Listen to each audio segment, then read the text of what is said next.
kelompok kami yang terdiri dari Johan Aryamukti Ardiaksa dengan NIM 235314187, Octavian Kristianto 235314170, Dimas Arturo 235314176.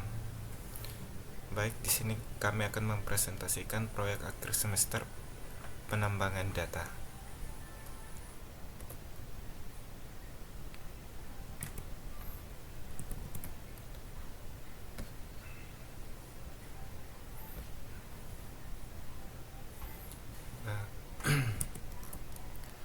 Baik, di sini saya akan menjelaskan bab 1 pendahuluan bagian A, latar belakang. Industri retail modern hari ini menghadapi satu tantangan yang cukup mendasar. Pelanggan yang datang ke mall itu tidak seragam, mereka punya latar belakang, kebiasaan belanja, dan daya beli yang sangat berbeda-beda. Nah, kalau manajemen mall tidak bisa membaca perbedaan ini, strategi pemasaran yang dijalankan akan terasa tembak semua arah, dan itu tidak efisien. Disinilah dataset mall customer dapat dari Google menjadi relevan. Dataset ini memuat data dari 200 pelanggan mall, mencakup 4 variabel utama, yaitu usia, jenis kelamin, pendapatan tahunan, dan skor belanja. 4 variabel sederhana, tapi sangat kaya informasi untuk kepentingan segmentasi. Kemudian muncul pertanyaan, mengapa analisis klasterisasi penting dilakukan pada data ini?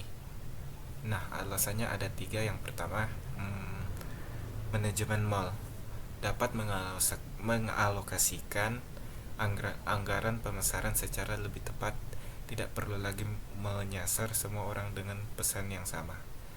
Yang kedua, program loyalitas bisa dirancang lebih personal, disesuaikan dengan karakteristik tiap segmen pelanggan. Dan yang ketiga atau yang terakhir, mungkin yang paling menarik, kita bisa mengidentifikasi segmen bernilai tinggi yang selama ini belum dioptimalkan secara maksimal. Baik, untuk melakukan analisis ini, kami menggunakan bahasa pemrograman R dengan 5 library utama: cluster untuk implementasi algoritma K-means dan perhitungan nilai C-Hode. Untuk memvisualisasikan hasil cluster elbow plot dan C-Hode plot sebagai tulang punggung visualisasi ADA dan hasil clustering deep layer untuk manipulasi dengan agresi data, dan terakhir grid ekstra untuk menyusun beberapa visualisasi sekaligus dalam satu kanvas.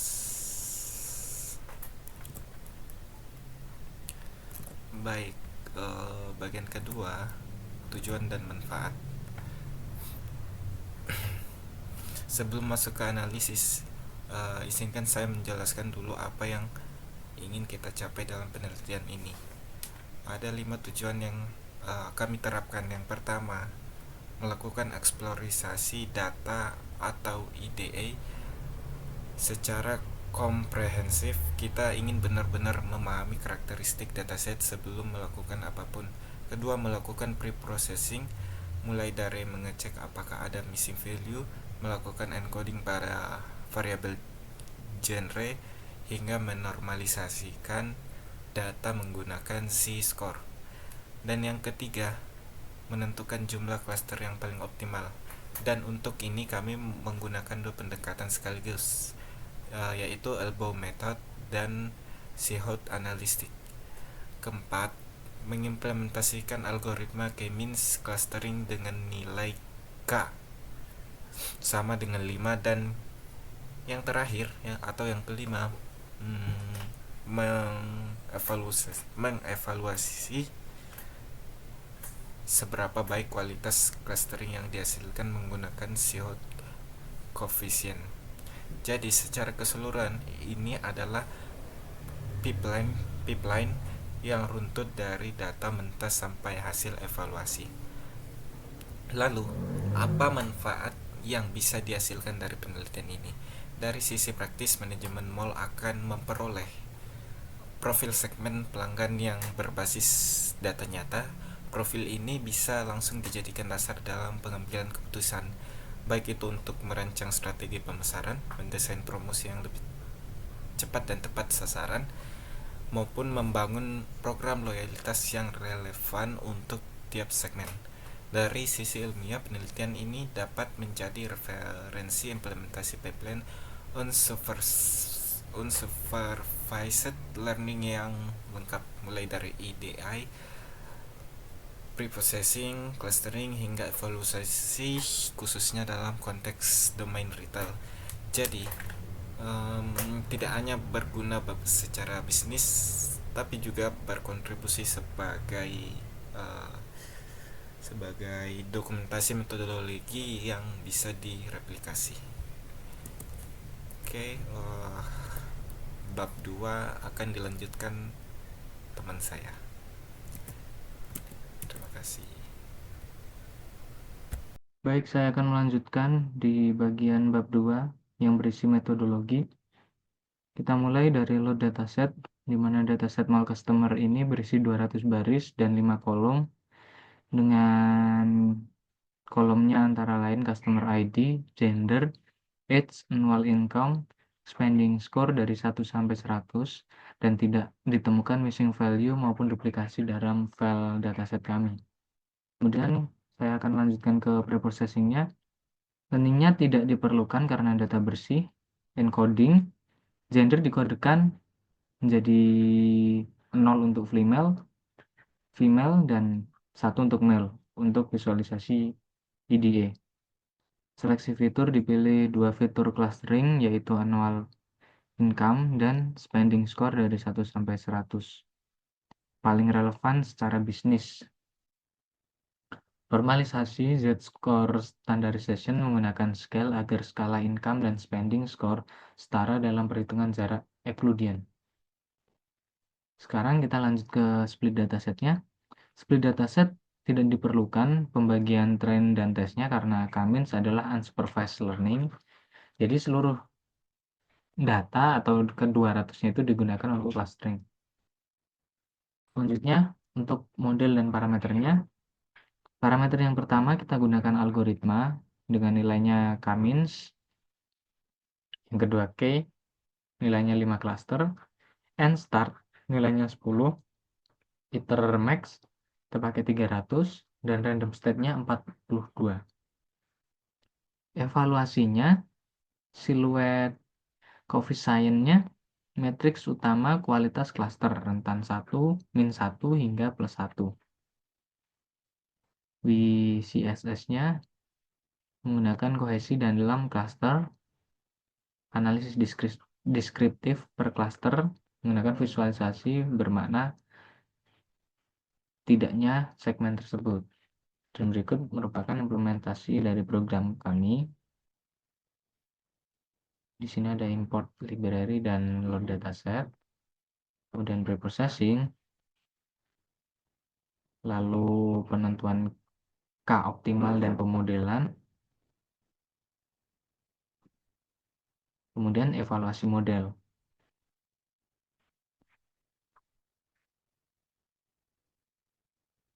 Berikut merupakan print screen running program dan analisis hasil. Program dijalankan terhadap dataset mal customer, dan berikut ini adalah hasil keluaran atau output beserta analisis pada setiap tahap, mulai dari pemuatan data dan IDE, penentuan jumlah cluster optimal, proses Kamin cluster, hingga analisis profil tiap segmen pelanggan. Untuk outputnya dari load dataset seperti biasa, ditampilkan 5 baris pertama, ditampilkan juga dataset dari jumlah dataset dari baris dan kolomnya, statistik deskriptifnya, missing value-nya juga dicek, kemudian distribusi gendernya. Kemudian encoding Scaling dan plot IDA-nya juga dibuat. Data bersih tanpa missing value. Distribusi gendernya 56% perempuan dan 40% laki-laki. Spending score mendekati distribusi uniform, mean, median sama dengan 50. Scatterplot income dan spending score sudah memperlihatkan 5 kelompok yang terpisah secara visual sebelum cluster dijalankan. Berikut merupakan output dari penentuan jumlah K optimal. K optimalnya adalah 5, siluet tertingginya 0,5547. Plot elbow dan siluet disimpan di dalam optimal K plot PNG. Elbow method menunjukkan penurunan WCSS tajam hingga K sama dengan 5, lalu melandai dengan rasio penurunan K sama dengan 4, kemudian K sama dengan 5 sebesar 39,8%. Melawan K sama dengan 5, lalu K sama dengan 6 yang hanya 16,1%. Siluet skornya seperti yang saya bilang tadi 0,5547. Pada K kelima masuk kategori reasonable to strong structure. Kedua metode secara konsisten menunjuk ke K5.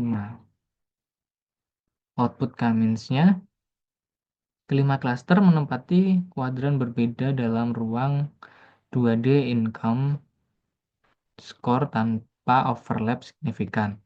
Algoritma konvergen hanya dalam 4 iterasi. Bukti K-means berhasil menganalisis centroid yang baik. Output dan analisis profil cluster, rata-rata karakteristik tiap cluster dirangkum sebagai berikut. Cluster 0 usianya 42,7, income-nya 55,3, spending-nya 49, jumlahnya 81 atau 40%, gendernya 48 female dan 33 laki-laki, profil segmennya standar, moderate, spender. Nah, ini ada 4 cluster yang dibuat hingga low income, low spender atau hemat. Beberapa segmen juga sudah disegmenkan berdasarkan hasil cluster tadi. Ada target utama, ada inklusif, ada konservatif. Tabel ini memperlihatkan 5 segmen pelanggan dengan karakteristik yang berbeda jelas pada dimensi pendapatan dan spending score.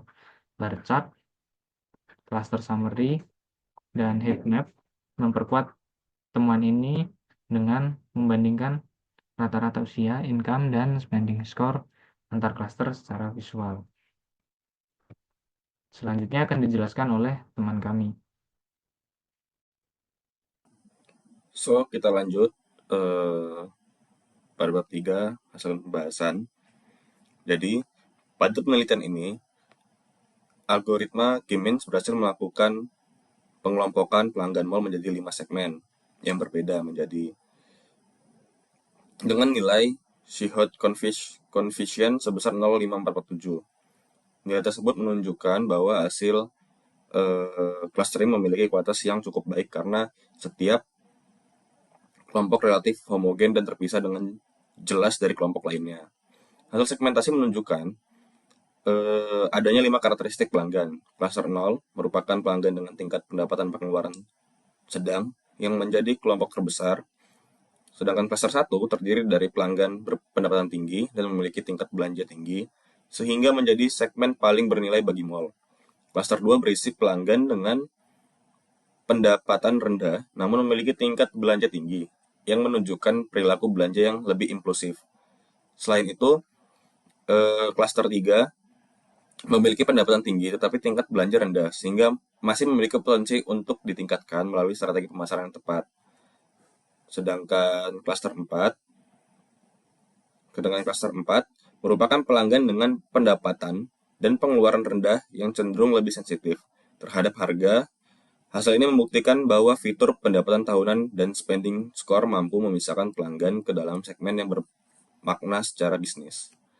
Next, kita lanjut ke rekomendasi, dan Implikasinya, berdasarkan hasil segmentasi yang diperoleh, setiap klaster memerlukan strategi pemasaran yang berbeda. Untuk klaster 1, sebagai pelanggan bernilai tinggi, mall dapat memberikan program VIP private sale atau layanan eksklusif guna meningkatkan loyalitas pelanggan.